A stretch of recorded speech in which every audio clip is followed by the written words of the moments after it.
Buntis ka? Napasinghap si Margie nang maramdaman ang malakas na sampal ng kanyang ina sa kanyang pisngi. Napayuko si Margie, saka naiyukom ang kanyang kamao.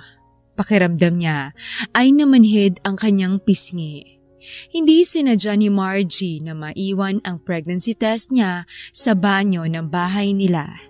May plano naman talaga siyang sabihin sa ina ang totoo, kaso kailangan niya pang maghanap ng tiyempo. Kakatapos niya lang makapagtapos ng pag-aaral ngayong buwan, tapos hindi niya inaasahan na buntis na siya agad. Hindi niya pa natutupad ang kanyang mga pangarap, maging ang pangarap ng kanyang ina. Margie! Bakit ka nagpabuntis? Ha? Alam mo ba kung gaano kahirap maging isang ina? Lalo na kapag hindi pa financially stable? Sinong ama? Sigaw ng kanyang ina sa kanyang muka. Hindi ko po alam. Margie! Ano? Napahilamos sa muka ang ina ni Margie. Margie, solo parent ako. Ako mag-isang bumuhay sa'yo. Alam mo kung gaano kahirap sa akin, sa atin na mabuhay kapag walang ama na katulong. Margie naman, ano pumasok sa kukote mo at nagpabuntis ka? Ang mas malala pa, hindi mo alam kung sinong ama.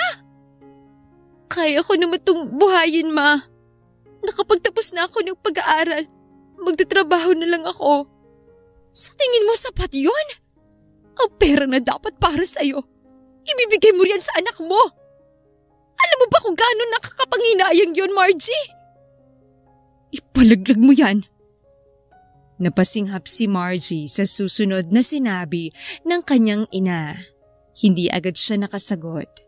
Hindi siya makapaniwala na lalabas yun sa bibig ng kanyang ina. Ma, nababaliw ka na ba? Hindi ko ipapalaglag ang anak ko. Sigaw niya sa ina. Alam ni Margie sa sarili na kaya niyang buhayin ang anak niya. Bukod pa rito, hindi rin siya papayag na walang magsusustento sa anak niya. Kilala niya ang ama ng kanyang anak. Hindi niya lang gustong sabihin sa nanay niya dahil ayaw niyang pangunahan siya nito. Kilala ni Margie ang ina na mahilig manguna sa kanyang mga desisyon. Yan ang tamang desisyon, Margie. Kung gusto mo matupad ang pangarap mo, ipalaglag mo yan. Hindi pa ngayon ang tamang oras para magkaroon ka ng anak. Hindi, ma. Hindi ko ipapalaglag ang anak ko dahil anak ko siya.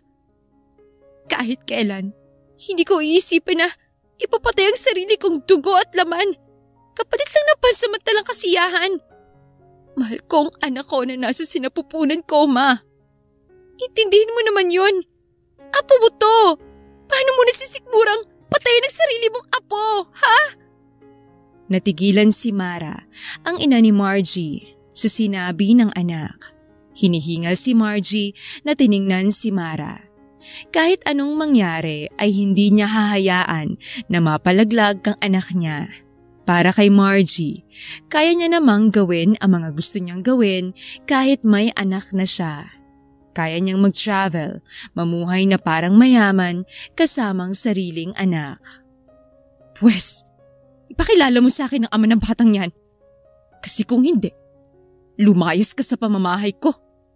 Hindi kita binuhay at pinaaral para lang magpabuntis sa lalaking hindi mo naman kilala. Sinamaan ng tingin ni Mara ang anak sa kadire-diretsong pumasok sa kwarto nito. Napaupo na lamang sa sofa si Margie. Napabuntong hininga siya. Hinaplos niya ang kanyang tiyan. 3 weeks pregnant na siya. Sariwa pa rin sa alaala niya kung paano niya isinuko ang kanyang bataan sa lalaking nakilala niya sa graduation party. Unang nakaalam ng pagbubuntis niya ay si Mona na nakatira lamang sa harapan ng bahay nila. Hindi niya naman inaasahan na papasok ang mama niya sa banyo at malalaman agad-agad na buntis siya. Napatingin si Margie sa pintuan nang bumukas ito. Bumungad si Mona na nahihiya pang pumasok pero Nang makita si Margie, ay agad na tinakbo ang dalaga. Ayos ka lang ba? Narinig kong sagutan ninyo ni tita. Ani ng kaibigan. Si Mona ay matalik niyang kaibigan magmula pa high school. Ayos lang ako. Bumuga ng hangin si Margie. Pero ang totoo niyan, hindi talaga. Galit sa akin si mama Sabi ni Margie. Paano ba naman? Nabuntis ka. Hindi mo nga sinasabi sa akin kung sinong ama Ang tanong, kilala mo ba kung sinong ama? Kilala ko ba? Tugon ni Mona. Oo, kilala mo siya. Kilalang kilala. Nalukot ang mukha ni Mona sa sinabi ni Margie. Napairap na lamang ang dalaga saka binuksan ang TV. Akmang ipipikit na sana ni Margie ang kanyang mata nang marinig ang pamilyar na boses na nanggagaling sa TV. Pagtingin niya sa TV ay halos manlaki ang kanyang mata nang makita ang lalaki na siyang punot dulo ng lahat. Umigting ang panga ni Margie. Hindi siya papayag na bubuhayin niya mag-isa ang anak na ginawa nilang dalawa. Napapitlag sa gulat si Mona nang tumayo si Margie at dire-diretsong lumabas ng bahay. Uhoy! Saan ka pupunta? Tanong ni Mona sa kaagad na sinundan si Margie na nasa labas na ng bahay. Pupuntahan ko lang naman ang ama ng anak ko. Ano siya? Siniswerte?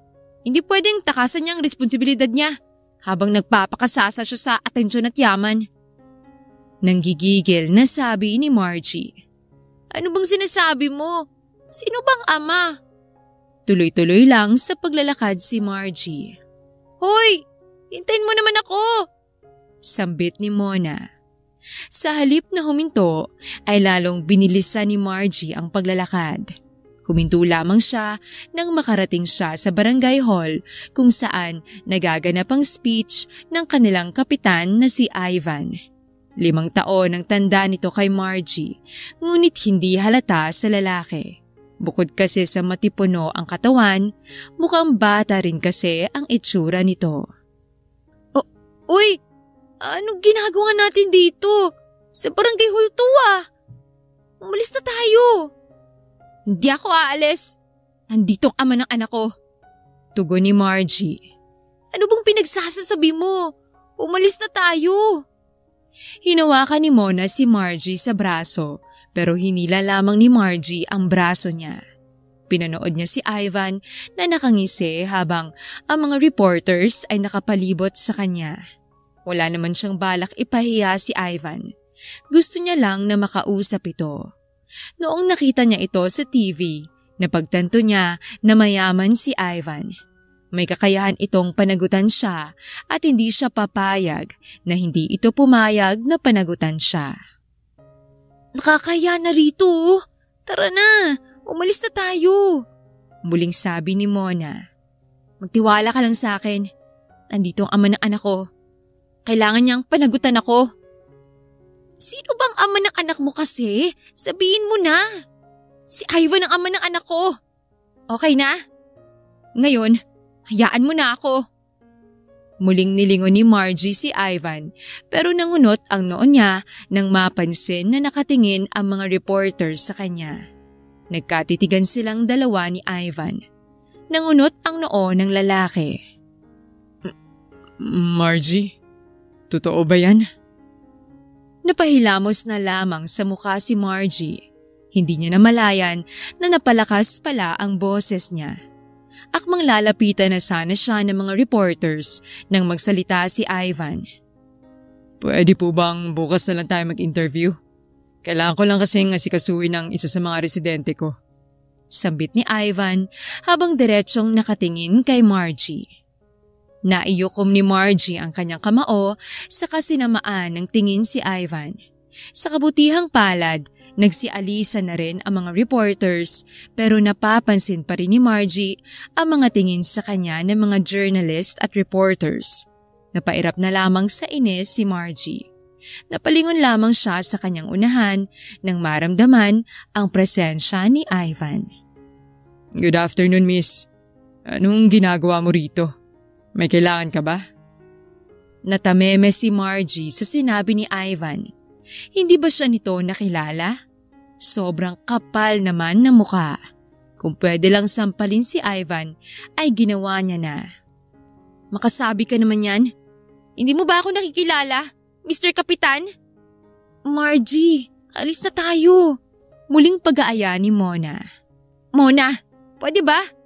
Hayaan mo ako makipag-usap sa ama ng anak ko. Sabi ni Margie kay Mona, pero nakatingin naman kay Ivan. Anong pinagsasasabi mo, miss? Wala akong asawa. Siguro nagkakamali ka lang ng pinuntahang lalaki.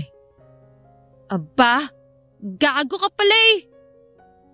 Akmang sasapakin sana ni Margie si Ivan nang pigilan siya ni Mona. Hoy lalaki, binuntis mo ko. Panagutan mo ko. Ano? Ako lang gumawa nito? Sperm ang bumorito kaya panagutan mo ko. Napahilot sa sentido si Ivan. Hindi niya inaasahan na makakarinig siya ng mga ganoong salita na galing pa sa isang babae. Mapayapa lang naman na sumasagot si Ivan sa mga tanong ng interviewer tapos basta-basta sisipot ang babaeng inaangkin na siya ang ama ng anak nito. Miss, hindi kita asawa.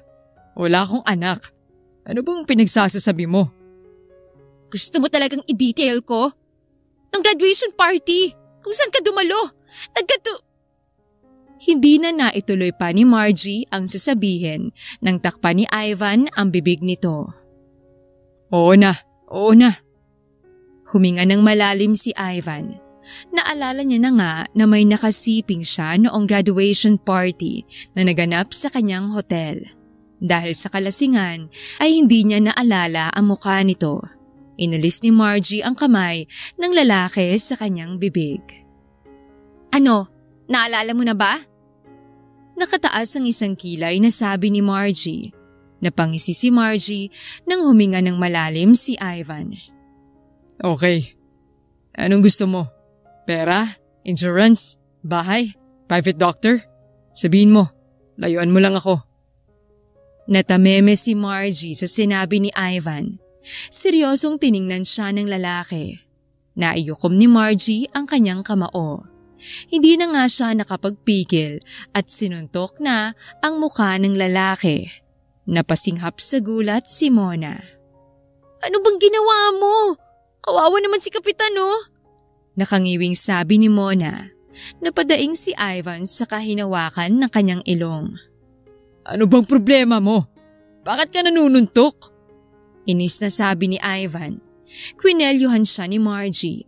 Nanlaki ang mata ni Ivan sa gulat. Hoy lalaki, hindi akong tipikal na babae na titirahin mo lang at hindi papanagutan.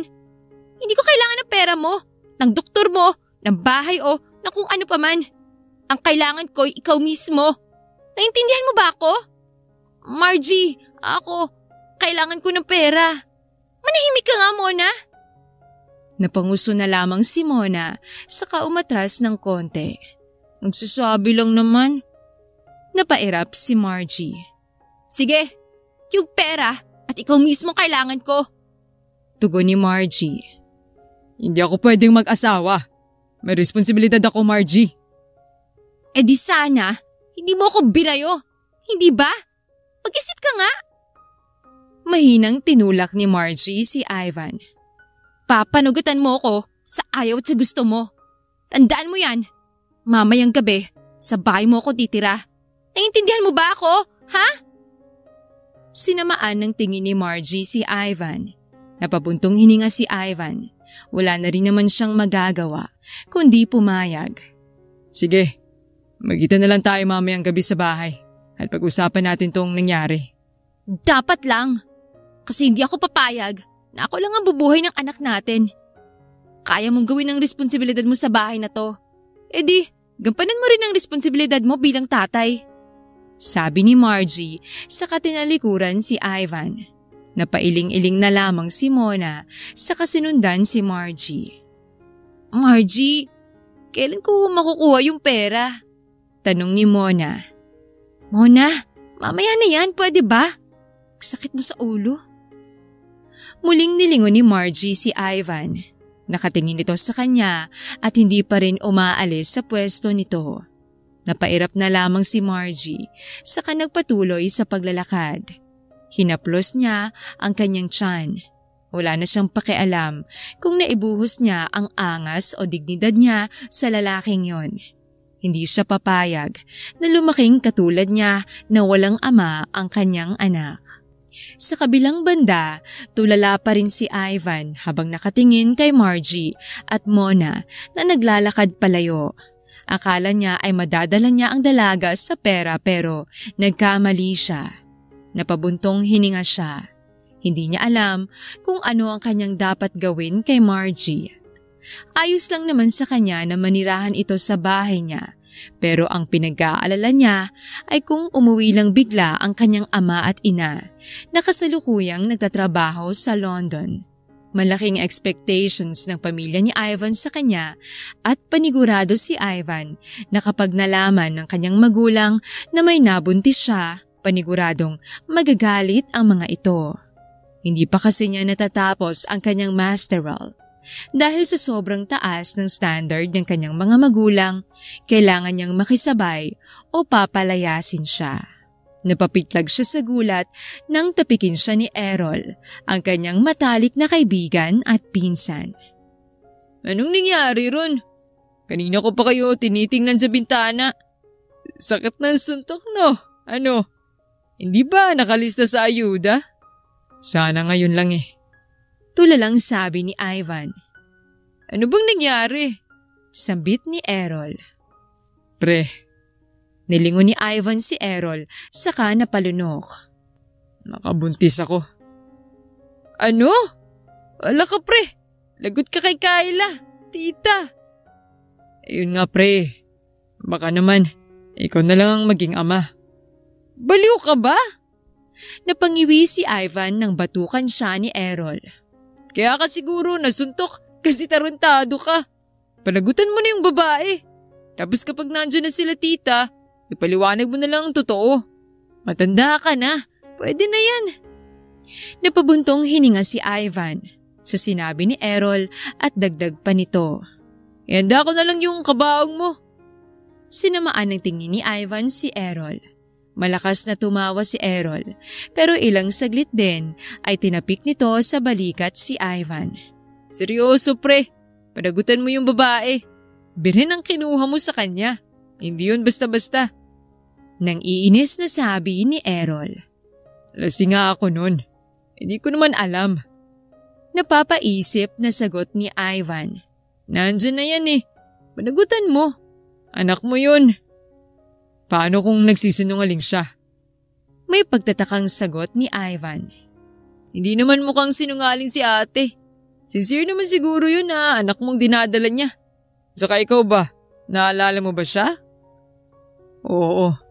Siya yung nakasayawan ko nung graduation party. Yun naman pala. E di ikaw ang ama ng anak niya. Kaya ka nasusuntok eh. Napabuntong hininga na lamang si Ivan. Tama rin naman si Errol. Kahit loko-loko ang pinsan niya ay may maayos din naman itong nasasabi. Kinagabihan, 6:00 pa lamang ng gabi ay nakahanda na si Margie para lumipat sa bahay ni Ivan. Wala siyang pakialam kung sinabi ni Ivan na mag-uusap lang sila. Gusto niyang may katuwang siya sa pag-aalaga sa anak na ginawa nilang dalawa. Napatingin siya sa kanyang ina na si Mara nang magsalita ito. Mabuti naman at nakilala mong ama ng batang yan. Sana nga lang ay maging maayos ang pamumuhay ninyong dalawa. Lalo na, kapitan siya. At hindi kayo kasal. Alam ko naman yun, Mama. Huwag ka mag-alala. Kaya kong sarili ko. Sabi ni Margie. Hinila niya na ang kanyang maleta saka lumabas ng bahay. Hindi na niya nilingon pa si Mara. Inaamin ni Margie na masakit sa parte niya na iwanan mag-isa ang kanyang ina. Pero alam naman ni Margie na naiintindihan ni Mara ang kanyang sitwasyon. Nilakad na lamang ni Margie ang daan papunta sa bahay ni Ivan. Hindi na siya nagpahatid pa kay Mona dahil paniguradong hindi na yon papalabasin pa ng mga magulang nito. Strikto rin kasi ang mga magulang ni Mona. Ang pamilya ni Ivan ay kilala bilang mayaman at maimpluwensyang tao sa kanilang lugar.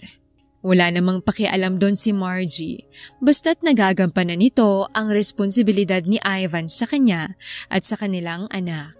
Nang makarating si Margie sa harapan ng isang malaking bahay, ay nakaramdam ng paglakas ng tibok ng puso si Margie.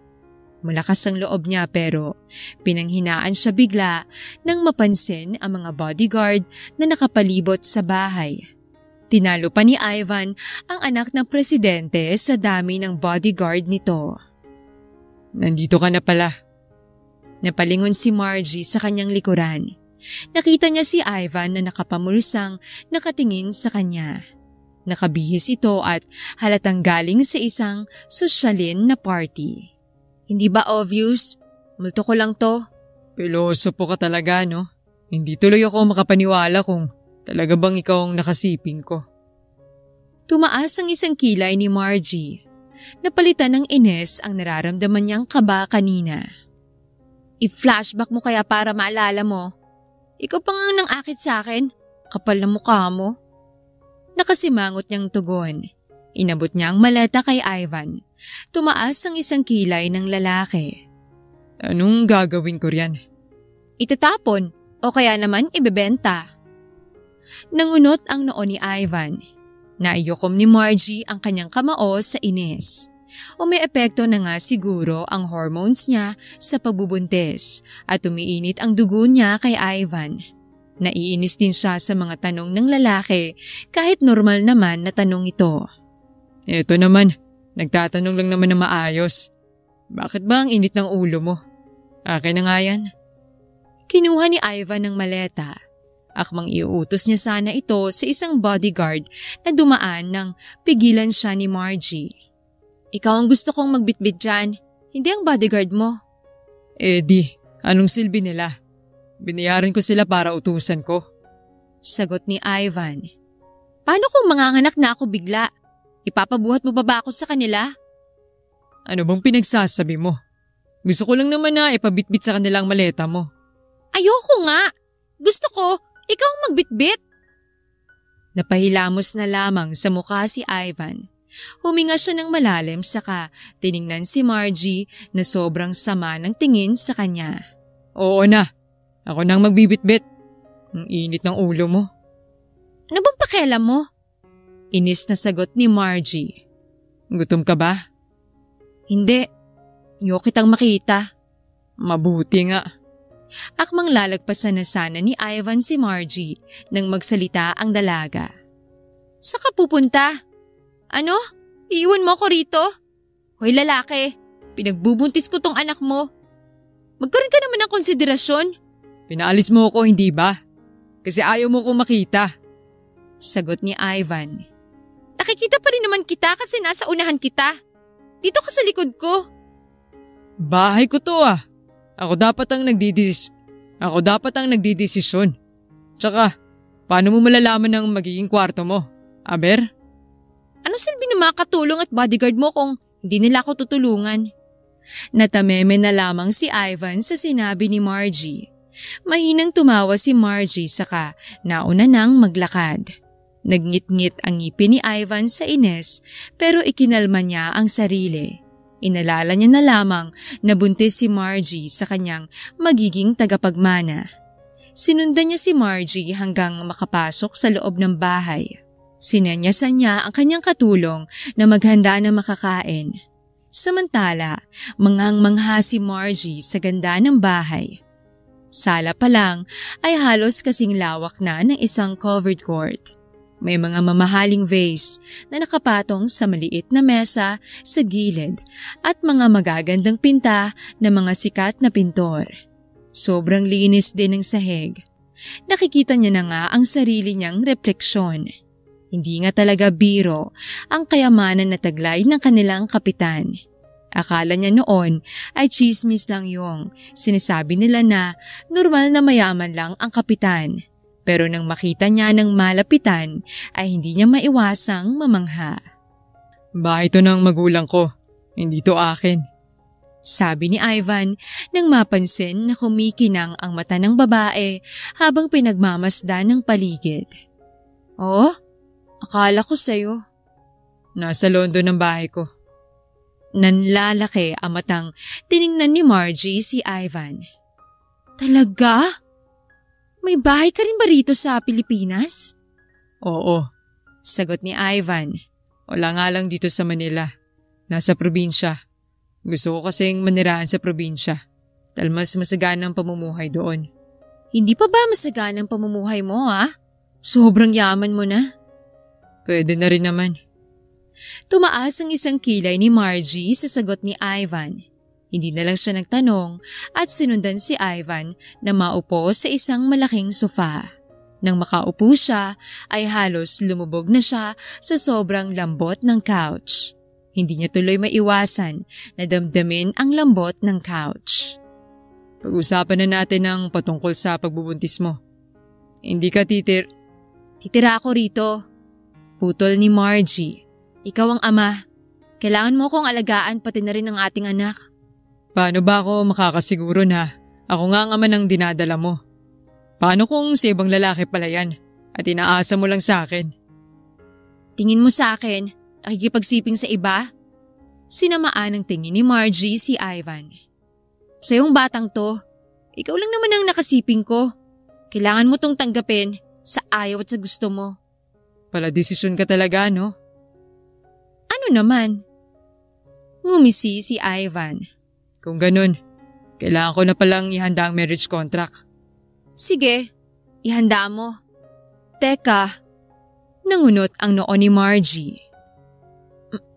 Marriage contract? Magpapakasal tayo? Siyempre, kailangan. Nandito ka sa bahay namin. May anak tayo. Ano pa bang kulang? Di kasal. Hindi naman kita mahal, saka ayoko magpakasal sa'yo. Bakit naman? Tumayo si Ivan. Nilapitan nito si Margie. Nanlaki ang mata ni Margie nang ilagay ni Ivan ang palad nito sa magkabilaang gilid niya. Halos mahigit ni Margie ang hininga sa lapit ng kanyang muka kay Ivan. May anak na tayo. Nagawa na natin ang ginagawa ng mag-asawa. Aksidente Shhh! Nahigit ni Margie ang hininga nang idikit ni Ivan ang hintuturo nito sa labi ni Margie. Lumakas ang tibok ng puso ng dalaga. Pakiramdam niya ay lalabas na ang puso niya sa ribcage niya. Sinasabi mo ba na aksidenteng nangyari sa ating dalawa? Na aksidente ang... Hinawakan ni Ivan ang tiyan ni Margie saka hinaplos ito. Libo-libong kuryente ang naramdaman ni Margie. Anak natin? Alam mong... Shhh! Huwag kang magsalita. Hindi pa ako tapos. Lalong lumalim ang boses ni Ivan. Naiyukom ni Margie ang kanyang kamao. Gusto niyang itulak si Ivan pero hindi niya magalaw ang sarili.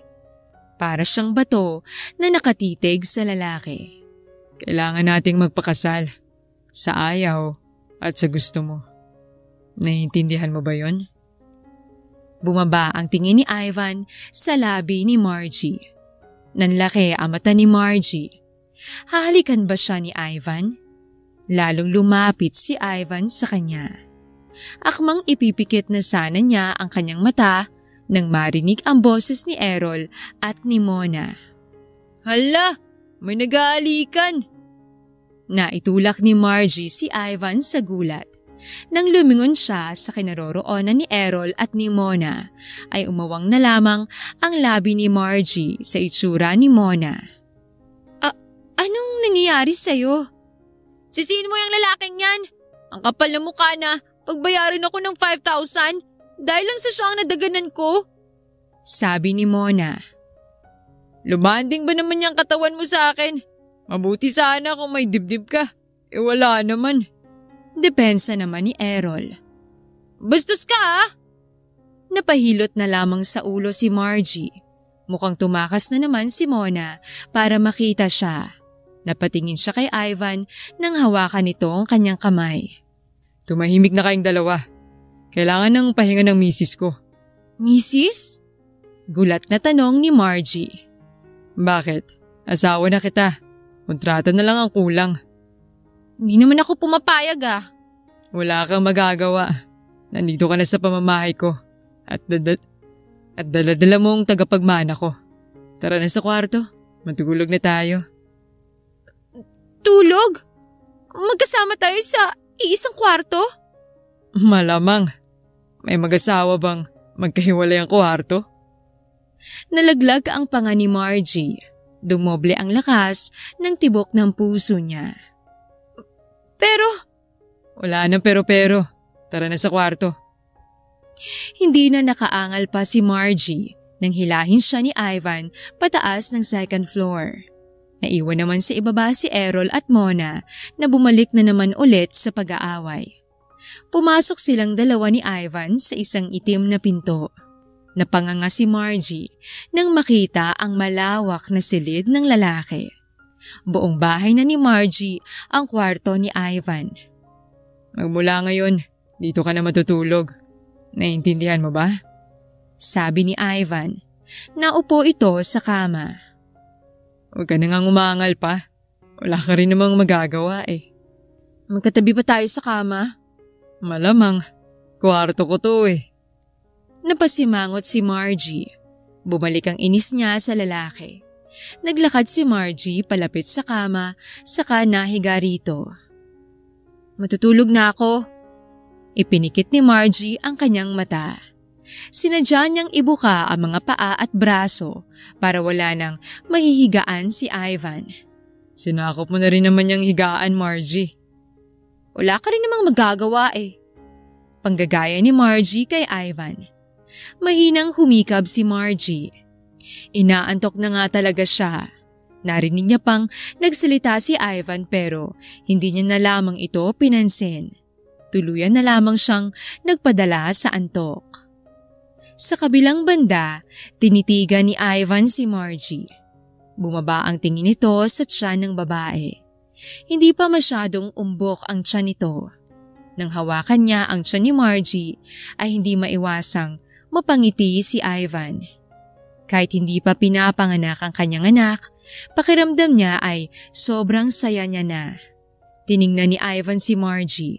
Mahimbing na itong natutulog. Mahina siyang tumawa. Hindi na nga napigilan ni Ivan na nakawan ng halik sa labi si Margie at sa tiyan. Tutal, mag-asawa na rin naman sila. Kanina pa rin siya nagpipigil na mahalikan ang dalaga. Good night sa magina ko. Ani Ivan sa sarili. Kinabukasan, maagang nagising si Margie nang maramdaman ang pagkulo ng kanyang tiyan. Hindi nga pala siya kumain kagabi. Paglingon niya sa kanyang gilid ay napangiwi na lamang si Margie dahil nakadantay ang kamay ni Ivan sa kanyang dibdib at mahimbing na natutulog. Hindi maiwasan ni Margie na titigan ang lalaki. Gwapo at inaamin niyang hindi nakakasawang tingnan. Mahinang ngumiti si Margie. Muli niyang naramdaman ang kakaibang kuryente sa kanyang balat. Hindi naman siya sigurado kung dahil ba yun sa kaba nakatabi si Ivan o mas higit pa roon. Ivan. Gising niya kay Ivan. Agad din naman itong naalimpungatan. Ano? Ang aga pa. Anong oras na? Inaantok na tugon ni Ivan. Ivan, gusto ko ng pagkain. Anong pagkain ba? Tanong ni Ivan. Bumangon ito sa kama sa katiningnan ng orasan. Napangiwi na lamang si Ivan nang makita na 4:00 pa lamang ng madaling araw. Anong pagkain ang gusto mo? Ipapahanda ko kay Manang. Gusto ko ng ice cream na kulay purple, na may marshmallow na kulay pink at yung cone ay color rainbow. Ang galing, diba? Parang sarap. Ang aga naman para sa dessert. Hindi ba pwedeng mamaya na yan? Yung pang breakfast sana at hindi mga ganyan. Natigilan si Margie sa sinabi ni Ivan. Naramdaman ni Margie ang unti-unting pag-init ng kanyang mata. Sa kabilang banda, tiningnan ni Ivan si Margie, ngunit laking gulat niya nang makita itong lumuluha. Agad niyang kinapa ang pisngi nito pero umiwas ng tingin si Margie. Ano bang problema? May nasabi ba akong mali? Ha? Ayaw mo kasi akong bilhan ng pagkain. Gusto mo bang magutom ang anak mo, ha? Ano? Pero sobrang aga pa naman kasi para sa… Yan nga ang gusto ko. Ice cream. Sabihin mo na lang kasi na di mo ko kayang bilhan yan. Napahilamos na lamang sa mukha si Ivan. Hinawakan niya ang pisngi ni Margie saka pinunasan ang luha nito. Hindi niya gustong umiiyak ang dalaga. Oo na, bibilan na kita pero kailangan mo munang kumain na kanin para naman hindi ka magkasakit niyan. Sige, gusto ko ng kanin na kulay rainbow. Napahilamos na lamang sa mukha si Ivan. Tumayo siya saka hindi makapaniwalang tiningnan si Margie. Seryoso ka ba? Tapos, gusto ko rin na yung ulam for breakfast ay yung ice cream na bibilhin mo. Tinitigan na lamang ni Ivan si Margie. Nakaangat ang tingin ni Margie sa sarili. Iniisip niya pa lang ang kakainin niya ay nasasarapan na siya. Bumaba ang tingin ni Margie kay Ivan. Ano pang ginagawa mo? Bumili ka na. Napabuntong hininga na lamang si Ivan at walang nagawa kundi lumabas ng kwarto. Napangisi naman si Margie. Hindi niya naman kasalanan na yon ang gusto niyang kainin. Kasalanan yon ng anak nilang dalawa ni Ivan. 4 na oras nang lumipas magmula ng utusan ni Margie si Ivan. Kahit 8:00 na ng umaga pero hindi pa rin siya kumakain kahit paulit-ulit na siyang pinapakain ng mga katulong ni Ivan. Napalabi si Margie. Napatingin siya kay Mona na prenteng nakaupo sa sofa habang nanonood ng TV. Maaga siya nitong pinuntahan para bisitahin. Hindi niya naman makausap dahil abala sa pinapanood na cartoon show.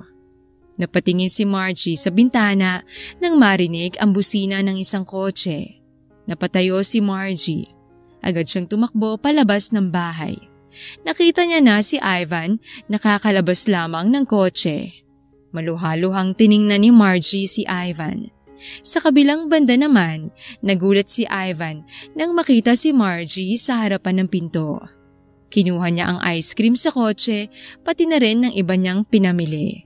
Naglakad siya palapit kay Margie. Pasensya ka na at natagalan ako. Natigilan si Ivan sa pagsasalita nang yakapin siya ni Margie. Narinig niya ang mahihinang hikbi ng dalaga. Akala ko kung saan ka na pumunta. Miss na kita. Hindi alam ni Margie kung saan siya kumuha ng lakas ng loob para sabihin yon sa lalaki pero ang tanging nararamdaman niya lamang ay pagkaulila rito. 4 na oras lang naman akong nawala. Kahit na, sobrang tagal pa rin. Ano bang ginawa mo, ha? Mahinang tumawa si Ivan. Tinitigan niya si Margie. Kahit puno ng luha ang mata ay sobrang ganda pa rin. Oo na, miss na rin kita. Naganap ako ng ice cream na gusto mo. Bakit parang napipilitan ka? Hindi ah. Ito naman si Margie. Kinuha ko rin kasi yung marriage contract kay attorney. Ano ka ba naman? Hindi ako mawawala. Mahinang tumawa si Ivan. Lumakas ang tibok ng puso ni Margie habang nakatitig kay Ivan. Umiwas siya ng tingin. Promise yan ah. Oo naman. Bakit ko naman kayo iiwan ng anak ko? Napanguso na lamang si Margie para pigilan ang sarili na mamula sa harapan ni Ivan. Samantala, mahinang tumawa si Ivan. Kahit gaano itago ni Margie, ay halata pa rin dito ang pamumula ng pisngi. Hindi maiwasan ni Ivan na pagtayuan ng balahibo. Kinikilig siya pero hindi niya maamin sa sarili. Natutuwa siyang nakikita si Margie. Nasaan na yung ice cream ko? Tugon ni Margie. Sinubukan niyang ikunot ang kanyang noo pero nang makita ang bitbit ni Ivan ay sumilay ang ngiti sa kanyang labi. Eto na po, prinsesa, ang inyong ice cream. Tugon ni Ivan na nagpanguso na lamang kay Margie. Kumain ka na ba? Tanong ni Ivan. Hindi umimik si Margie. Nakatingin lang siya sa ice cream na hawak ng binata. Kumain ka na ba, Margie? Muling tanong ni Ivan. Nangunot ang noo ni Ivan nang hindi sumagot si Margie. Napansin niya na nakatingin si Margie sa ice cream. Napabuntong hininga na lamang si Ivan. Hindi ka kakain nito hanggat hindi ka kumakain ng kanin. Kailangan mo ng matinong breakfast at hindi dessert. Saway ni Ivan. Ano? Hindi pwede. Gusto ng anak mong ice cream kaya yan ang ibigay mo sa akin. Nakangusong sabi ni Margie. Hindi pwede. Kumain ka na muna ng kanin at ibibigay ko to sa'yo. Pagmamatigas ni Ivan. Ivan! Margie! Pero gusto ng anak mo. Pero kumain ka muna ng kanin. Kung hindi ka kakain, akong kakain ito. Nakangising sabi ni Ivan habang diretsyong nakatitig kay Margie. Wala naman talaga siyang balak kainin ng ice cream. Gusto niya lang talagang asarin si Margie at pakainin ito ng matino, lalo na at may bata itong dinadala sa sinapupunan. Natameme na lamang si Margie sa sinabi ni Ivan. Napanguso na lamang si Margie saka padabog na naglakad papasok ng bahay. Dumiretso ito sa kusina na agad din namang inasikaso ng mga katulong. Samantala, mahinang natawa si Ivan. Napailing na lamang siya nang maalala ang nakangusong mukha ni Margie. Sobrang cute kasi nito sa kanyang paningin. Bukod pa rito, hindi niya rin maiwasang ma-imagine si Margie na bagong panganak at karga-karga ang anak nila. Naramdaman ni Ivan ang kakaibang kilig sa sarili. Tumikim siya saka pumasok na lamang sa bahay. Sa kabilang banda, pagkatapos kumain ni Margie ng kanin at inihandang ulam ay agad niyang nilantakan ng ice cream na pinabili niya kay Ivan. Tuwang-tuwa pa siya nang makita na yon ang eksaktong ice cream na hiniling niya sa lalaki. Buong maghapon ay nanatili lamang siya sa loob ng bahay habang si Ivan naman ay nagtatrabaho sa barangay hall. Walang kaso yun kay Margie dahil maghapon ay nanood lamang siya ng TV pero halos oras-oras ay napapatingin siya sa bintana. Gusto niya kasing makita si Ivan. Hindi niya maintindihan sa sarili kung bakit gusto niyang makita si Ivan. Napatingin si Margie sa isang katulong na tahimik na nagwawalis sa sahig. Nilapitan niya ito. Umangat naman ng tingin ang babaeng katulong. Matanda na ito at kaedad ng ina ni Margie. Naalala niya tuloy ang kanyang ina. Gusto niya itong bisitahin pero baka galit pa rin ito sa kanya. May maitutulong po ba ako sa inyo, ma'am? Tanong ng katulong. Manang, gano'n niyo po kakilala si Ivan? Tanong ni Margie. Gusto niya rin kasing makilala si Ivan kahit katiting na impormasyon dito. Bukod sa pagiging mayaman at kapitan ng barangay, hindi rin maiwasang mapatanong ni Margie sa sarili kung ano pa bang meron kay Ivan na hindi niya alam. Ako po? Aba, mula pagkabata po ni Sir Ivan, kilala ko na siya. Kumari ko kasing nanay niya nung mahirap pa sila. Sagot ng katulong. Mahirap po? Anong ibig mong sabihin?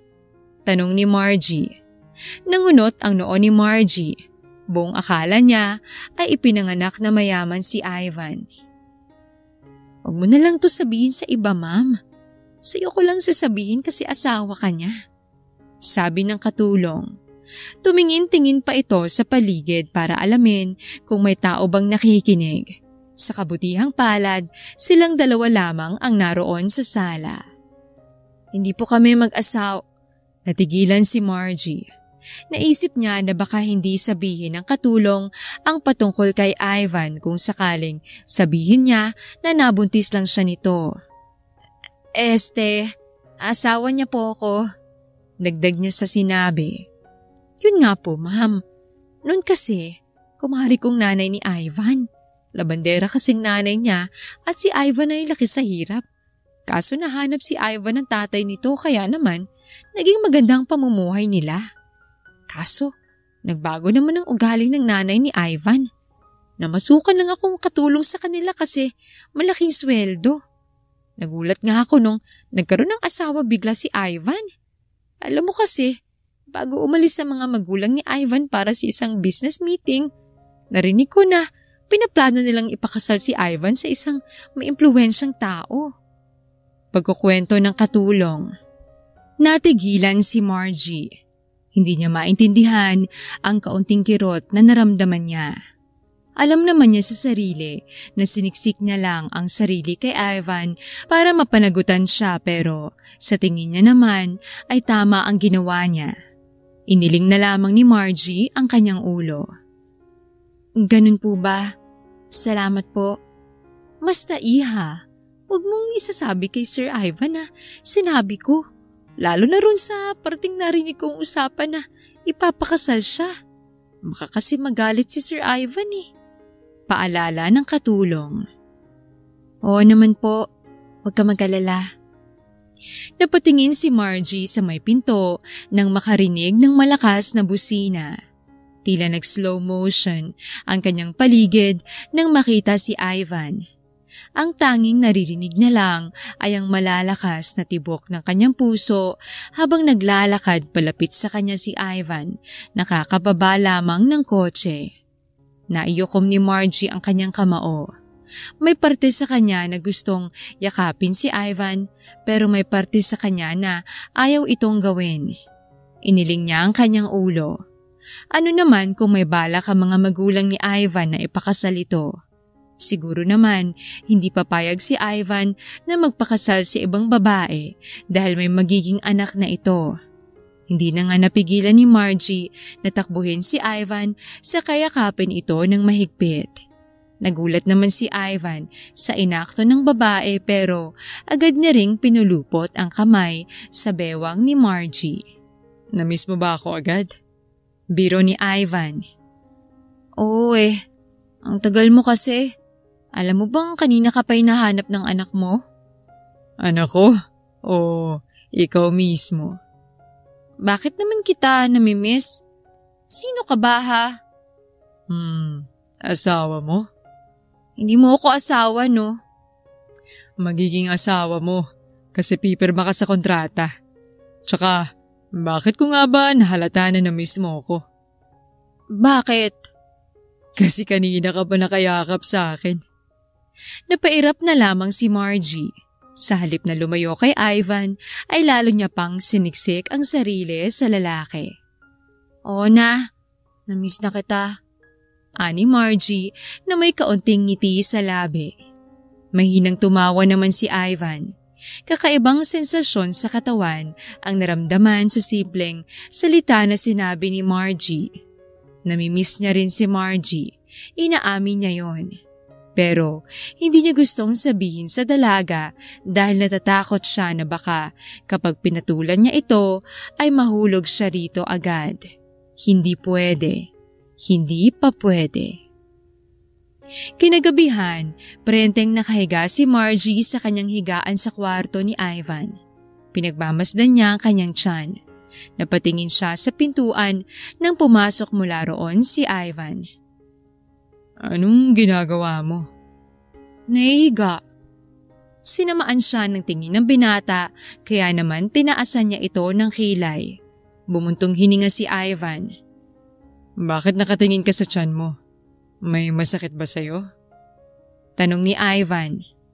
Wala. Pinagmamasdan ko lang ang... Natigilan si Marge nang lumapit sa kanya si Ivan. Hinaplos nito ang kanyang tiyan. Baby, huwag mong papahirapan si mommy ha. Behave ka lang dyan sa tummy ni mommy. Natameme si Margie. Agad na nag-init ang dalawang pisngi niya. Anong ginagawa mo? Binubulungan si baby. Nakangising sagot ni Ivan. Para naman hindi kanya saktan. Hindi ka naman maririnig niyan? Kahit na, malay mo, naririnig niya ako. Wala namang masama kung sumubok. Ang dami mong alam. Napairap si Margie. Muling yumuko si Ivan. Ramdam na ramdam ni Margie ang hininga ng binata sa balat ng kanyang tiyan. Baby, inaaway ako ng mami mo oh. Pagsusumbong ni Ivan. Hindi ka naman nga niyan maririnig. Tugon ni Margie. Baby oh. Napahilamos na lamang sa mukha si Margie. Tumahimik ka nga, Ivan. Baka masipa kita. Maatake na naman ba yung kakaibang hormones mo? Hindi. Pero yung inis ko sa'yo, umaatake. Napasimangot na lamang si Ivan. Nahiga siya sa tabi ni Margie. Bakit nandito ka? Tanong ni Margie. Saan ba dapat? Dito naman ako natutulog talaga. Nagtatakang tanong ni Ivan. Magkahiwalay dapat tayo ng kwarto. Sambit ni Margie. Aba, bakit? Bahay ko to ha. Saka natulog na tayong magkatabi. Nahihiya ka pa? Sagot ni Ivan. Sige, ako na lang lalabas. Akmang tatayo na sana sa upuan si Margie nang inis na tumayo si Ivan. Oo na, aalis na. Galit ka? Mukha ba? Ha? Kunot na kunot ang noo ni Ivan. Bumaba ang tingin ni Margie sa kanyang tiyan. Anak, si daddy mo oh. Inaaway ako. Sinungaling ka? Ikaw ang nangaaway sa akin. Anak ko? Anak, sinungaling ang mami mo. Baby, ipagtanggol mo si mom. Sinamaan ang tingin ni Margie si Ivan. Napanguso na lamang si Ivan saka padabog na lumabas ng kwarto. Paglabas ni Ivan ay napasandal siya sa pintuan. Mahina siyang tumayo. Daddy ako. Ani niya sa sarili. Samantala, hinaplos ni Margie ang tiyan niya saka napangiti na lamang. Piko ng daddy mo, nak.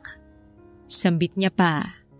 5 buwan ang lumipas. Lalong naging malapit sa isa't isa si Margie at Ivan.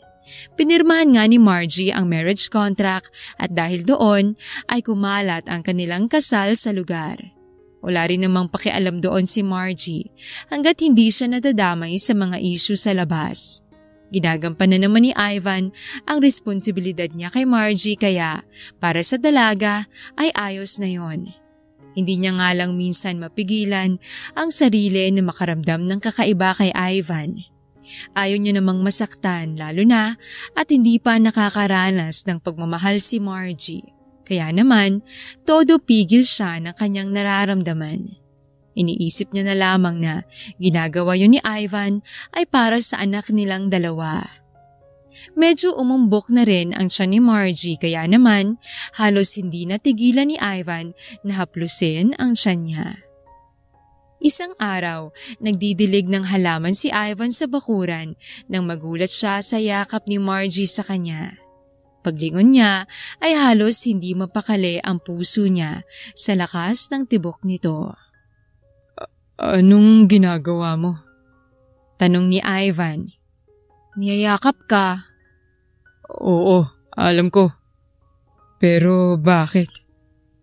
Humiwalay sa yakap si Margie kaya nilingon siya ni Ivan. Napahilamos na lamang sa mukha si Ivan nang mapansin ang nakalabing itsura ni Margie. Margie, huwag kang umiyak. Sabi niya nang makita na papaiyak na ito. Akmang hahawakan niya sa pisngi ang dalaga nang umiwas ito ng tingin. Gusto niya lang naman na tanungin kung bakit siya niyayakap ng dalaga. Ayaw mong yakapin kita? Hindi mo na ba ako mahal? Ano? Napaawang ang bibig ni Ivan sa gulat. Nagulat na lamang siya nang umiyak na ng tuluyan si Margie. Huwag kang umiyak. Hindi maiwasang mataranta ni Ivan. Gusto niyang hawakan si Margie pero nag-aalangan siya. Margie, huwag nang umiyak. Sige na, huwag nang umiyak. Ayaw mo akong payakapin eh. Halika na, yakap na. Napanguso si Margie. Pinunasan niya ang kanyang luha sa kaniyakap si Ivan. Ramdam ni Margie ang malakas na tibok ng lalaki. Hindi niya rin maintindihan ng sarili kung bakit gustong-gusto niyang naaamoy si Ivan. Ivan, akala ko ba sasamahan mo ko papunta sa klinik ngayon? Check up mo ba? Tanong ni Ivan habang hinahaplos ang ulo ng babae. Oo sasama ka sa akin? Oo naman, bakit hindi? Wala lang, baka kasi may meeting ka. Alam mo naman na maglalaan ako ng oras para sa inyo ng anak natin. Sabi ni Ivan. Hindi agad nakasagot si Margie. Napangiti siya. Isiniksik niya ang sarili sa leeg ni Ivan upang hindi makita ng lalaki ang pamumula ng kanyang pisngi. Ang bango mo? Sabi ni Margie. Natigilan si Ivan. Nanigas siya sa kanyang kinatatayuan. Ang bango mo talaga. Siningot ni Margie ang leeg ni Ivan. Napalunok si Ivan saka humiwalay sa yakap ni Margie. Tinakpan niya ang gitnang parte nito na nagpakunot sa noo ni Margie. Anong nangyayari sa'yo? Nag-aalalang tanong ni Margie. Bakit mo tinatakpan yan? Hindi ko naman yan nahawakan. Pilingero ka. Dagdag pa niya. Hindi nga pero… Napalunok si Ivan. Siya yung gustong magpahawak eh. Ano? Napanganga si Margie sa sinabi ni Ivan. Agad na namula ang kanyang pisngi nang makuha ang ibig sabihin ng lalaki. Magbibihis na ako Magbihis ka na rin. Agad na tumakbo papasok ng bahay si Ivan.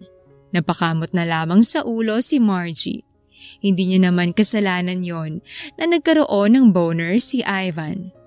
Kinuha niya na lamang ang hose saka pinagpatuloy ang pagdidilig ng halaman. Hindi na rin naman siya nagtagal at pumasok na ng bahay para magbihis. Naabutan niya si Ivan sa kwarto na nakahiga sa kama. Anong ginagawa mo sa kwarto ko? Bakit nakahubad ka ng pang-itaas? At bakit may kumot sa ibabang parte ng katawan mo?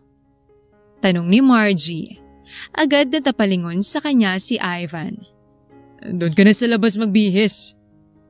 Bakit? Kwarto ko to Fine, ako nang lalabas. Inis na napakamot sa ulo si Ivan.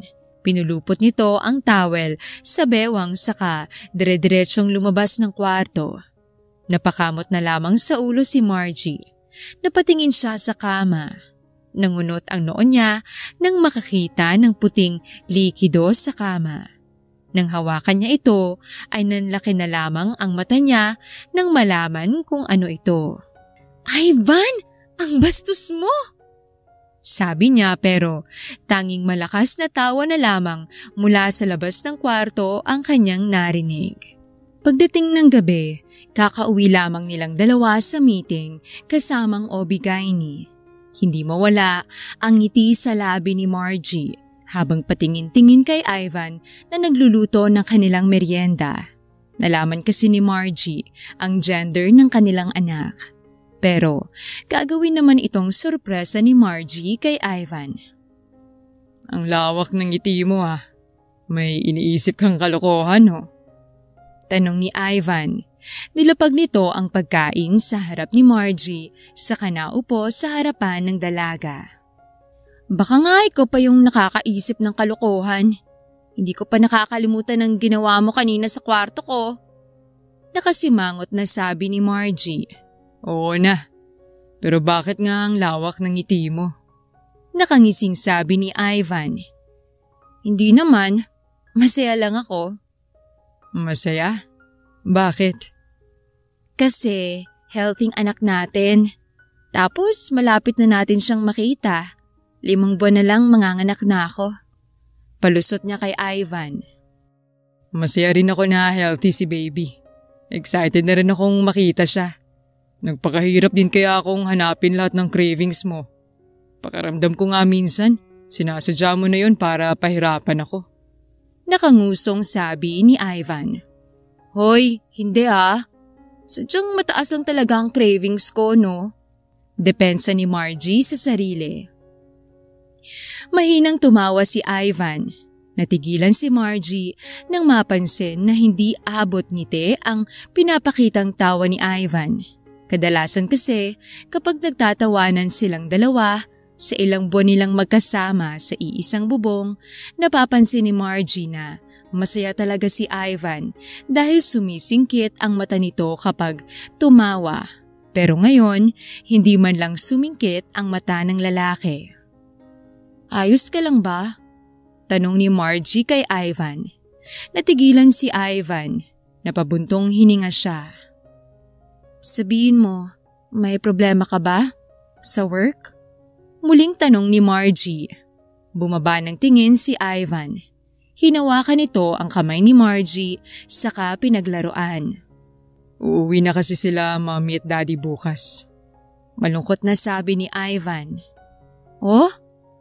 Hindi ba dapat masaya ka? Makikilala ko na sila.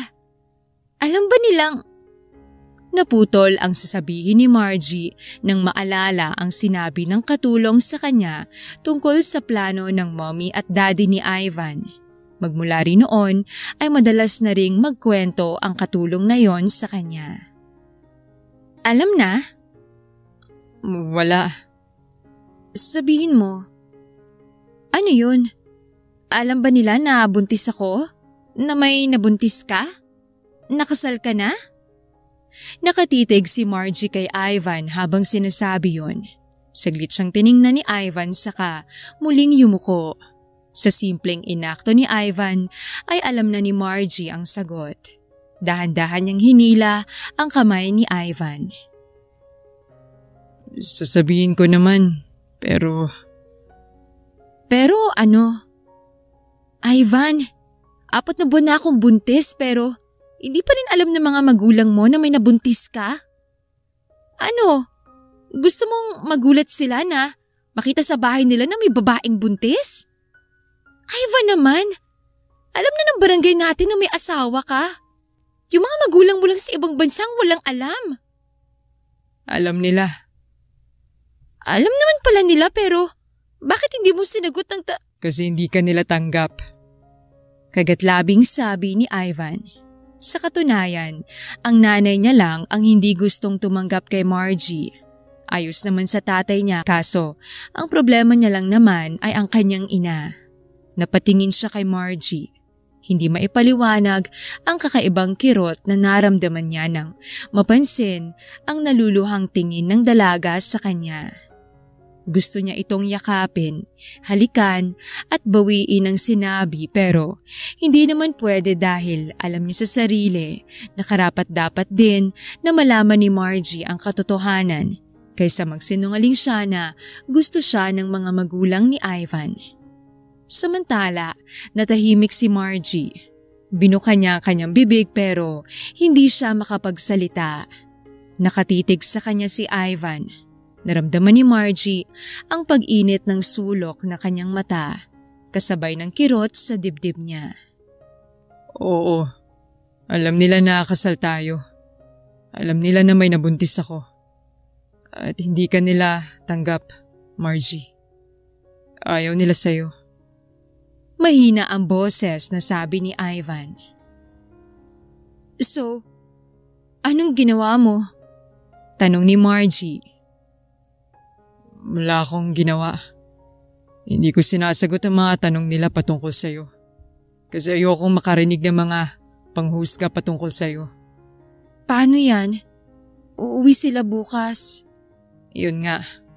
Hindi ko alam ang gagawin ko. Pero gagawin ko naman ng paraan. Huwag kang mag-alala. Dapat lang! Malakas na sigaw ni Margie. Hindi na niya napigilan ang luha na bumababa pababa sa kanyang pisngi. Kasi nabuntis mo ako! At responsibilidad mo ako! Dapat lang na ipakilala mo ko sa kanila bilang asawa mo. Kaya nga ginagawan ko ng paraan, hindi ba? Akala mo ba wala akong ginagawa para masolusyonan to, ha? Bakit mo ako sinisigawan? Natahimik si Ivan. Napahilamos siya sa muka nang makita ang umiiyak na mukha ni Margie. Akmang lalapitan niya ito nang lumayo si Margie. Agad itong tumakbo pataas ng kwarto niya. Napahilamos na lamang sa mukha si Ivan. Hindi niya sinasadyang pagtaasan ng boses si Margie. Maging siya ay gulong-gulo na rin sa desisyon na gagawin niya. Kilala niyang ina. Hindi ito basta-basta mapagsasabihan. Hindi niya rin alam kung anong posible nitong gawin sa mag-ina niya. Napabuntong hininga na lamang si Ivan. Gusto niya mang humingi ng tulong sa daddy niya ay hindi niya naman magawa dahil paniguradong susulsulan lamang ito ng nanay niya. Napatingin siya sa hagdan na dinaanan ni Margie. Paulit-ulit sa kanyang utak ang mukha ni Margie na punong-puno ng luha. Bukod sa konsensya na kanyang nararamdaman, hindi tanga si Ivan para hindi maramdaman ang kakaibang pakiramdam na dapat ay hindi niya munang nararamdaman. Akmang tatayo si Ivan para sundan si Margie pero pinigilan niya ang sarili. Mas mainam na siguro na hayaan na muna si Margie. Kinabukasan, nagising si Margie na sobrang mugto ng kanyang mata. Halos buong gabi kasi ay hindi siya natulog at umiyak lamang. Umaasa rin kasi siyang pupuntahan siya ni Ivan pero hanggang sa makatulog siya ay hindi ito pumasok sa kanyang kwarto. Pinunasan niya ang kanyang mata. Inaamin niya na nasaktan siya sa sinabi ni Ivan.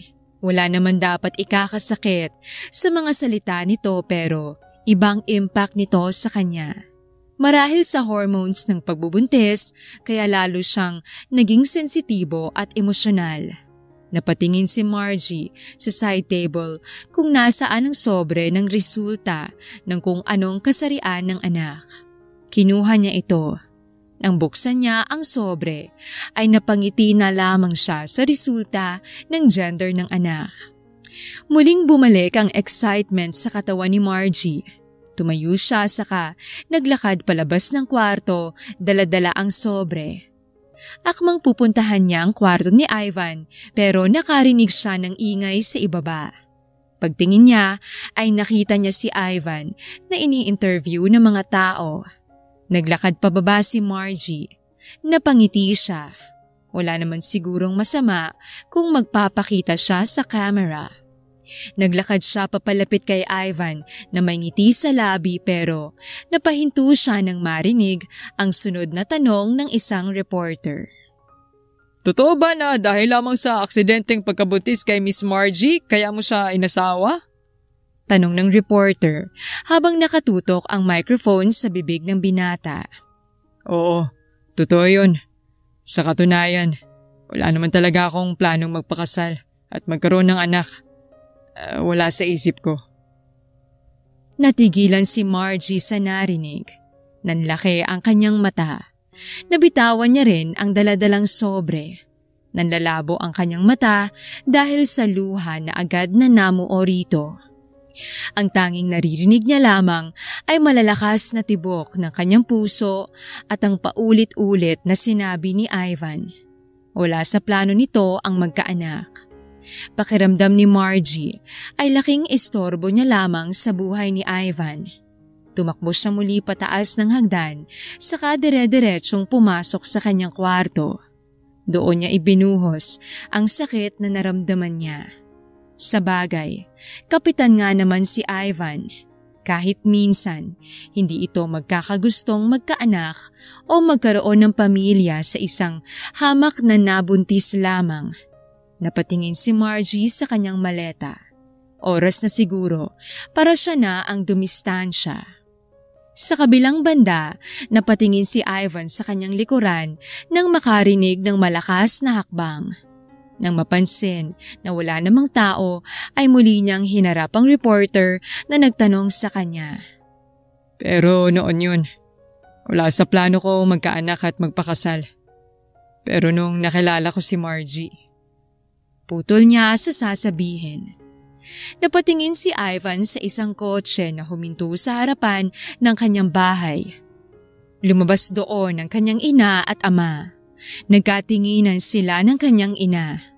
Alam ni Ivan sa sarili na may balak siyang ipakasal ng ina niya pero hindi siya papayag. Masaya siya kay Margie at ito ang gusto niyang kasama sa pagbuo ng pamilya. Nung nakilala ko si Margie, binago niya ako. Nabagong plano ko. Siya at ang magiging anak namin ang magsasama bilang masayang pamilya. At kahit sino, walang makakapigil nito. Maliit ang ngiti na sabi niya. Nagpalakpakan ng mga journalist sa sagot ni Ivan. Napasimangot naman ang ina ni Ivan habang napangiti naman ng ama ng lalaki. Tumalikod na si Ivan sa mga reporters. Gusto niyang puntahan si Margie upang ipakilala sa kanyang ina at ama. Hindi na siya takot. Nagkaroon na ng sapat na kumpiyansa sa sarili si Ivan para ipakilala si Margie. Wala na siyang pakialam sa sasabihin ng ina. Bumaba ang tingin ni Ivan sa sobre sa sahig. Kinuha niya ito. Nanlaki ang kanyang mata nang makita ang resulta ng gender ng bata. Agad-agad na tumakbo pataas ng kwarto si Ivan. Nanginginig ang kamay sa balita. Margie! Totoo ba to? Natigilan si Ivan nang makita ang katulong sa kwarto ni Margie sa halip na ang babae. Anong ginagawa mo rito? Nasaan si Margie? Sir, naglayas po si Ma'am Margie eh. Ano? Bakit daw? Ito po. Binigay ng katulong ang sobre kay Ivan. Halos mahigit ni Ivan ang hininga nang mabasa ang laman ng sulat. Ivan, malaya ka na. Huwag mo na akong hanapin pa. Sana maging masaya ka na wala ako. Wala ang anak mo na hindi mo naman talaga plinano. Mali pala. Wala naman talaga sa plano mo. Pasensya na, naging isang balakid ako sa'yo. Huwag ka mag-alala. Aalagaan ko ang baby boy nating dalawa. Nahigit ni Ivan ang kanyang hininga. Mali ang pagkakaintindi ni Margie. Mali ang narinig niya. Mabilis na lumabas si Ivan sa kwarto pero napahilamos na lamang siya sa mukha nang sumalubong sa kanya ang ina. Alam kong umalis ang babae mo. Nakita ko siya. Dumaan sa likuran mo. Huwag ka mag-alala. Mas magugustuhan mong ipapakilala ko sa'yo. Sabi ng ina ni Ivan. Ayoko, Mami. Siya lang ang gusto ko. Tumahimik ka, Ivan! Ayaw sa'yo ni Margie. Kaya huwag mong ipagsiksikan ang sarili sa babaeng yon. Naiintindihan mo ba? Mami. Huwag mo na siyang sundan. Asikasuhin mo na lang ang ating bisita. Napatingin si Ivan sa babae na nakaupo sa sala. Maganda ito pero hindi ito ang gusto ni Ivan kung hindi si Margie. Ayoko. Tama na, Ma'am. Hayaan mo kong pagdesisyonan ng sarili kong buhay. Si Margie ang gusto ko. Hindi ang babaeng yan. Hayaan mo na siya. Hayaan mo na ang anak natin. Sabat ng ama ni Ivan. Hinawakan nito ang kamay ng ina ni Ivan pero hindi ito nagpatinag. Hindi pwede. Wala siyang magandang future sa babaeng yon. Dito, magandang magiging hinaharap mo. Hindi, Ma. Kaya kong gawing magandang hinaharap ko. Na sarili ko lang. Tinalikuran ni Ivan ang kanyang ina saka dire-diretsong bumaba upang puntahan si Margie. Sa kabilang banda, nakarating si Margie sa bahay ng kanyang ina. Agad siyang sinalubong ni Mara na may pagtataka sa muka. Anong nangyari sa'yo? Bakit umiiyak ka? Mama? Ano? Ayos ka lang ba, ha? Mama, ayoko na po. Hindi ko na po alam ang gagawin ko. Ano ngang nangyari? Nasaan si Ivan? Tinakasan ko na siya, Ma. Utal-utal na sabi ni Margie. Ano? Bakit? Gulat na tanong ni Mara habang diretsyong nakatingin sa anak. Kasi po. Natigilan si Margie nang marinig ang katok at boses ni Ivan sa pinto. Tao po. Margie? Margie, alam kong nandyan ka. Pagbuksan mo naman ako. Tiningnan ni Margie si Mara saka umiling-iling. Ayaw ni Margie na makita si Ivan. Natatakot siya na baka bumigay siya rito. Ayaw niyang makaistorbo kay Ivan. Wala sila sa plano ng lalaki. Margie, kausapin mo naman ako. Anak, ano bang nangyayari? Bulong ni Mara. Mama, huwag mo na akong ituro kay Ivan. Please. Margie, please. Hayaan mo naman akong magpaliwanag oh. Pagmamakaawa ni Ivan. Hindi ganun ang ibig kong sabihin. Hayaan mo naman ako magpaliwanag. Lalabasin ko siya, sabi ni Mara. Mama, huwag mo pong sabihin sa kanya na nandito ako. Nagmamakaawa ako, Mama.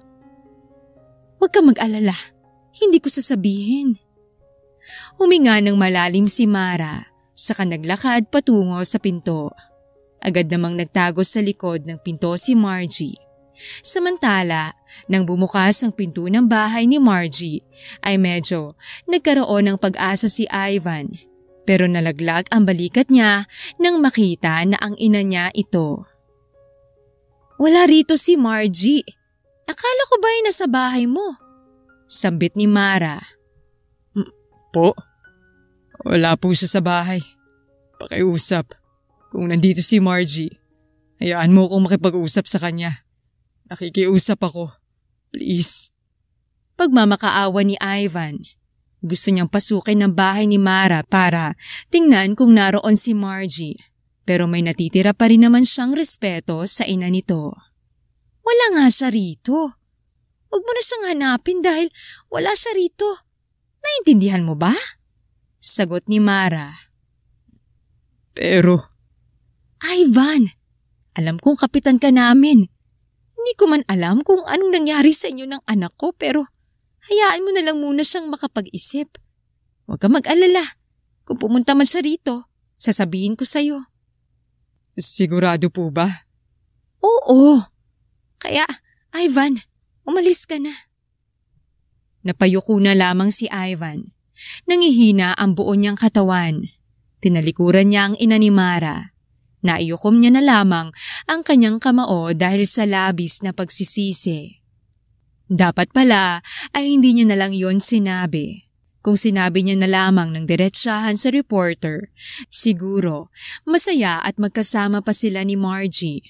Samantala, nang pumasok si Mara sa bahay, ay agad siyang sinalubong ng yakap ni Mara. Mama, salamat po Ani Margie. Mula sa maliit na siwang ng pinto ay sinilip niya si Ivan. Bawat hakbang nito papalayo ay may kutsilyo na tumatarak sa dibdib niya. Hinaplos niya ang kanyang tiyan. Gusto niyang habulin si Ivan pero mas nanaig ang sakit na nararamdaman niya dahil sa narinig. Hindi niya rin maiwasang mapatanong sa sarili kung bakit siya pinuntahan ni Ivan. Dapat pabor na ito sa lalaki dahil siya na ang lumayo. Napatingin siya sa kanyang ina nang magsalita ito. Ano bang nangyari? Sabihin mo sa akin. Nag-aalalang tanong ni Mara sa anak. Napayuko na lamang si Margie. Doon niya na ikinuwento sa ina ang buong pangyayari. Bawat detalye ay kinuwento niya. Wala siyang pinalagpas.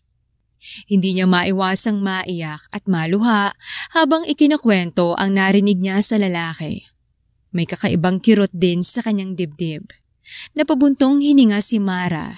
Bumaba ang tingin nito sa tiyan ng anak. Anong gagawin mo ngayon? Magtatago ka rito. Anak, buntis ka. Kailangan mo si Ivan. Alam mo naman na walang-wala rin ako, hindi ba? Kailangan mo siya, anak. Hayaan mo siyang magpaliwanag. Kung nakita mo lang ang mukha ni Ivan, pakiramdam ko, mahal ka niya. Kung mahal niya ako, hindi niya yung sasabihin sa mga reporters. Mama, alam ko naman na aksidenteng nangyari pero sobrang sakit pa rin pala. Mahal mo? Hindi ko alam, Ma. Hindi ko alam. Napayuko si Margie. Bawat araw na magkasama sila ni Ivan ay inaamin niya na sobrang saya niya at hindi rin biro ang sakit na nararamdaman niya sa tuwing naaalala ang mga sinabi ni Ivan. Masaya ako sa kanya. Nasasaktan ako sa sinabi niya pero hindi kami bagay, Ma. Sobrang layo namin sa isa't isa. Malungkot na sabi ni Margie. Pakiramdam niya ay pilit niya lamang ibinabagay ang sarili kay Ivan. Shh, anak. Hindi mo dapat yan sinasabi. Pantay lang kayo. Pareho kayong nabubuhay at umaapak sa lupa. Hindi siya mataas at lalong hindi ka mababa. Anong plano mo ngayon? Tanong ni Mara. Hindi sumagot si Margie. Napahilamos sa mukha si Mara. Anak, ayokong matulad ang apo ko sa'yo na lumaking walang ama. Ayokong matulad ka sa'kin na nalagaan ka mag-isa. Alam mo, sobrang hirap ang mamuhay ng ganito na walang katuwang sa buhay. Alam mo yan, anak. Dapat hindi ka nagpadalos-dalos. Dapat pinagdesisyonan mo muna yan. Paano ka ngayon? Ha? Hindi ko alam, Ma. Naiiyak na sabi ni Margie. Hindi ko na alam ang gagawin ko. May bala ka bang? Wala. Napahilamos sa mukha si Margie. Siguro magtatago na lang ako rito sa bahay hanggang sa mga anak ko. Anak naman, hayaan mo na ako sa desisyon ko, Ma. Please. Sigurado ka ba? Opo, sigurado ako. Niyakap na lamang muli ni Mara ang anak. Niyakap pabalik ni Margie si Mara. Iniisip niya pa lang ang mangyayari ay nag-aalala na si Margie. Hinihiling niya na lamang na sana ay makayanan niya. Magmula nung araw na yon ay nakakulong lamang sa bahay si Margie. Binibigay naman ni Mara ang mga kailangan ni Margie at kahit papano ay bumalik ang dating pagsasama nila ni Margie at Mara. Masaya si Margie dahil tinanggap at tinulungan siya ng ina pero hindi niya maiwasang malungkot sa tuwing naiisip si Ivan. Nalilito rin siya sa lalaki dahil halos sa isang linggo ay nakakabisita ito sa kanilang bahay ng 3 hanggang 4 na beses. Kinailangan tuloy magtago ni Margie sa kanyang kwarto dahil tumutuloy sa bahay si Ivan. Hindi rin maintindihan ni Margie kung bakit siya ang hinahanap ni Ivan. Litong-lito na siya at gusto niyang alamin ang nangyari pero may parte sa kanya na natatakot sa malalaman kaya naman tinitiis niya na lamang ang sarili na wag yakapin si Ivan sa tuwing pumupunta ito sa bahay nila. Pilit ding pinapasaya ni Margie ang sarili dahil bawal ang stress sa buntis. Samantala, inabala ni Ivan ang sarili sa pag-aasikaso sa barangay. Hindi na rin sila nagkausap ng kanyang ina pagkatapos ng insidente noong gabi. Pabor na rin naman doon si Ivan kaysa marinig ang mga plano ng ina na hindi niya naman nagugustuhan. Para kay Ivan, mas naiintindihan patuloy ng tatay niya ang sitwasyon niya kaysa sa ina na puro sulsol at panira kay Margie. Hindi naman nawalan ng pag-asa si Ivan. Alam ni Ivan na uuwi si Margie sa bahay ni Mara. Hindi siya susuko dahil napagtanto niya sa sarili na mahal niya ito. Sa mga panahon na wala ang dalaga, lalo siyang nangulila rito. Gagawin niyang lahat ng makakaya niya para lamang maipaliwanag dito ang lahat. Tanging gusto lamang ni Ivan ay mamuhay siya kasamang kanyang anak at si Margie. Kaso nga lang, halos 9 na buwan na rin ang nakakalipas pero hindi pa rin nakikita o nakakausap man lang ang dalaga. Isang gabi, nagising si Margie sa sakit ng kanyang tiyan. Malaki na ang kanyang tiyan dahil na rin sa kabuwanan na niya. Agad niyang ginising ang ina na nasa kanyang tabi. Ma, gising, gising, ma. Ano bang nangyayari? Ayos ka lang ba, Margie? Manganganak na ata ako. Kinakabahan na sagot ni Margie. Napahawak siya sa kanyang tiyan. Naninigas ito. Ano? Napabangon sa gulat si Mara.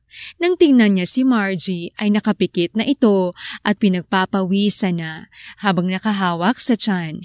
Agad niyang inalalayan si Margie na makaupo pero tanging sigaw lamang ang narinig niya sa babae. Teka lang, hahanap ako ng tulong. Mama, si Ivan, kailangan ko siya. Oo, pupuntahan ko si Ivan. Kaya mo pa ba? Hihingi lang ako ng tulong. Margie? Margie, gumising ka! Napahilamos sa mukha si Mara. Nagbulat ng mukha si Margie. Namumutla na ito. Hintayin mo ko! Agad na lumabas si Mara ng kwarto. Napapikit na lamang si Margie. Anak, teka lang Tinatawag lang ni Lola, si Daddy. Ani niya sa sarili habang nakahawak sa tiyan. Napahigpit din ang hawak niya sa sapin na hinihigaan niya. Please, anak.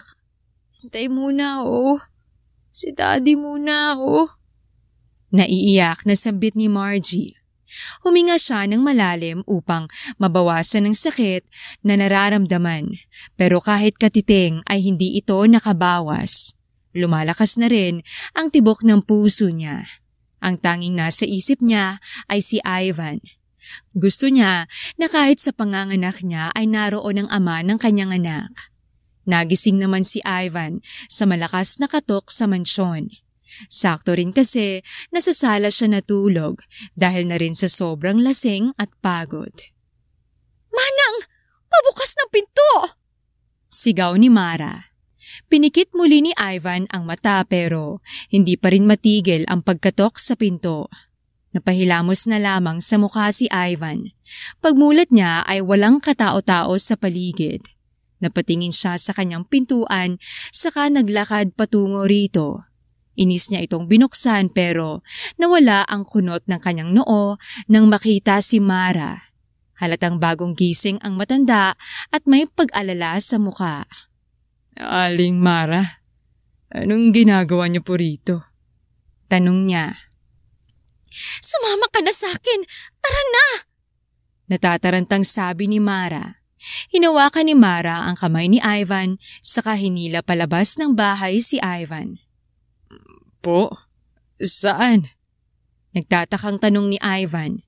Hinahayaan niya lang si Mara na hilahin siya. Manganganak na si Margie! Po? Hindi na napigilan ni Ivan na mapasigaw. Tuluyang nawala ang antok niya. Agad siyang nangunang tumakbo patungo sa bahay ni Mara kung nasaan si Margie.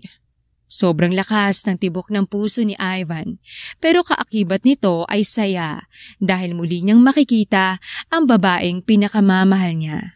Samantala, napasigaw na lamang sa sakit si Margie nang tuluyan na ngang pumutok ang kanyang panubigan. Hinawakan niya ang kanyang tiyan saka malakas na napasigaw. Pagtingin ni Margie sa pinto ng kanyang kwarto ay naroon si Ivan. Ivan! Tulungan mo ko! Napatingin si Ivan kay Margie. Hindi niya alam kung bubuhatin niya ba si Margie o aaluhin ito. Tabi! Agad na gumilid si Ivan nang dumaan si Mara. Mabilis niyang nilapitan si Ivan. Nakagat niya na lamang ang kanyang ibabang labi nang hawakan ni Margie ang kanyang kamay. Halos mapiga na ang kamay ni Ivan sa higpit ng hawak ni Margie. Anak, umirik ka! Kaya mo yan, Margie. Para sa anak natin. Napapikit na lamang si Ivan nang sumigaw ng malakas si Margie. Minulat niya ang kanyang mata sa katiningnan si Margie. Namamawis na ang noo nito. Iri ulit! Malapit na lumabas ang bata! Sa pangalawang pagkakataon, muling sumigaw si Margie ng malakas. Napasigaw din si Ivan dahil sa sakit ng kanyang kamay pero nawaglit ang nararamdaman niya nang marinig ang iyak ng bata. Pagtingin niya sa hawak ni Mara ay halos maluha si Ivan. Ang anak ko. Nilingon niya si Margie. Ang anak natin. Hindi umimik si Margie. Tanging malalaking paghinga lamang ang ginawa niya. Sobrang lakas din ng tibok ng puso niya. Dali na natin sila sa ospital. Agad na binuhat ni Ivan si Margie habang binalutan naman ng damit ang bagong silang na sanggol.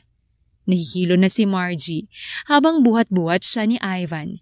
Gayunpaman, nagawa niya pa ring ngumiti dahil nasa tabi niya ang kanyang pinakamamahal at kasama niya ito sa panganganak. Hanggang sa mawalan siya ng malay ay ang tanging huli niyang nakita ay si Ivan. Nagising si Margie sa iyak ng bata. Pagtingin niya sa paligid ay bumungad sa kanya si Ivan na karga-karga ang kanilang sanggol. Shh! Anak, silent na. Magigising si Mommy. Sige ka. Pagkausap nito sa bata, mahinang tumawa si Margie na nagpakuha ng atensyon ni Ivan. Gising na tuloy si Mommy, anak. Ani nito sa bata. Kailangan ng dede niyan. Untag ni Margie. Agad namang inabot ni Ivan ang anak kay Margie. Agad itong pinadede ni Margie. Mahinang tumawa si Margie nang mapansin ang pamumula ng mukha ni Ivan. Anong nangyari sa'yo? Tanong niya. Wala. Nahiya lang ako. Dahil sa dibdib ko? Parang hindi mo to sinips... Oo na. Malakas na tumawa si Margie nang lalong mamula si Ivan. Unti-unti naman siyang tumigil sa pagtawa, saka huminga ng malalim. Ivan, salamat sa pagpunta sa akin Salamat. Ano ka ba? Wala yun. Tsaka, asawa kita. Kahit iniwan kita? Oo, kahit iniwan mo ako. Napayuko si Margie. Nakaramdam siya ng konsensya. Pasensya na akong... Patungkol sa narinig mo, mali ka ng pagkakaintindi. Yung narinig mo na wala sa plano kong magkaanak, tanging panguna lamang yun. Dahil sunod kong sinabi ay sobrang swerte ko na nandito ka sa tabi ko. Na ikaw ang asawa ko. Ivan, patawarin mo ako. Nilamon ako ng emosyon at hindi ko. Saan ka galing? Saan ka pumunta? Huminga ng malalim si Margie. Tiningnan niya ang mukha ni Ivan. Nasa bahay lang ako. Ano? Nasa bahay lang ako. Nagtago ko sa'yo sa tuwing pumupunta ka ng bahay kasi ayokong makita mo ako. Margie. Sorry dahil hindi ako agad nagpakita sa'yo. Sorry dahil nagsinungaling sa'yo si Mama na wala ako sa bahay. Sorry. Hindi agad nakapagsalita si Ivan. Napayuko na lamang siya pero agad din namang umangat ng tingin na may ngiti sa labi. Ayos lang. Huwag ka mag-alala. Hindi ako galit sa'yo. Kalmadong tugon ni Ivan. Seryoso ka? Tanong ni Margie. Inaasahan niya kasi na magagalit o kaya naman magtatampo si Ivan sa kanya. Oo. Dahil ang mahalaga sa akin ngayon ay ang anak natin. At ikaw. Mahal na mahal kita, Margie. Ikaw lamang. Nakangiting sabi ni Ivan. Saglit na natigilan si Margie. Pero ilang saglit pa ay umukit ang maliit na ngiti sa kanyang labi. Mahal din kita, Ivan. Napangiti na lamang sa isa't isa si Ivan at Margie. Hindi maipaliwanag ni Margie ang nararamdaman na saya pero ang tanging gusto niya ay makasama si Ivan, ang anak at siya bilang isang masayang pamilya. Pagkatapos ng insidenteng yon ay muling lumipat si Margie sa bahay ni Ivan sa abiso na rin ni Mara. Tuwang-tuwa naman si Margie dahil tanggap siya ng mga magulang ni Ivan kahit medyo ramdam niya pa ang pagkadisgusto ng ina ni Ivan sa kanya. Pinangalanan din nilang Milo Isaac ang kanilang anak na lalaki. Sa bawat araw na magkasama sila ay naramdaman ni Margie kung paano bumawi si Ivan sa kanya. Hanggang sa lumipas nga ang mga taon, ay natagpuan na lamang ni Margie ang sarili na nasa harap ng altar. Kaharap si Ivan. All of this happened for a reason. Yan ang naging mantra ko magmula nung nakilala kita. Alam mo, sobrang unexpected nung nangyari sa atin. Hindi ko rin expected na magkakaanak tayo. Pero magmula nung nakilala kita, ikaw ang nagbigay kulay sa mundo ko. Sobrang saya ko na kasama kita. Sobrang tuwa ko dahil ikaw ang aking asawa. Nung iniwan mo ko, halos hindi ako mapakali tuwing gabi kasi naiisip kita. Ganun kita kamahal, Margie. Pinapangako ko na hindi kita iiwan. Ako, hindi mo lang ako asawa. Ako ay yung kaibigan, kapatid, kalaro, at lahat ng role ng tao sa mundo ay magtatagpuan mo sa akin. Kasamang anak natin na si Milo. Aalagaan ko kayo at mamahalin dahil wala na akong mahihiling pa sa mundong to, kundi ang mamuhay kasama kayo. Sabi ni Ivan. Hindi matigil ang pagluha ni Margie.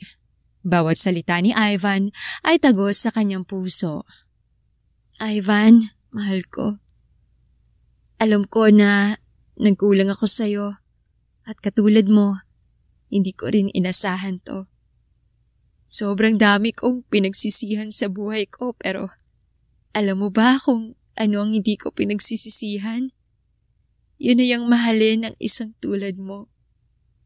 Alam ko na sinabi ko na to noon pero gusto ko pa rin humingi ng tawad sa ginawa ko. Sa sobrang taranta ko, hindi ko iniisip ang totoong dahilan kung bakit mo sinabi yun. Sa mga nagdaang taon, yun ang pinakamasayang araw ko. Hindi ka nagkulang sa akin. Lahat ay pinakita mo. At alam ko na bumabawi ka. Ngayon, sasabihin ko na rin sa'yo na sa pangalawang pagkakataon, magiging daddy ka na. Natulala si Ivan sa sinabi ni Margie. Umawang ang kanyang labi sa gulat. Totoo? Oo, magiging daddy ka na ulit. Napatakip na lamang sa bibig si Ivan. Hindi na niya napigilan pa ang mga luha na kanyang pinipigilan. Akmang hahalikan niya na sana si Margie nang tumikim si Father. By the power vested in me, you may now kiss the bride. Nakangiting sabi ni Father.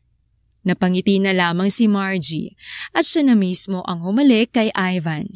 Ilang saglit pa ay humiwalay siya sa halik sa kaniya kapito. Tumakbo rin si Milo sa kanilang dalawa.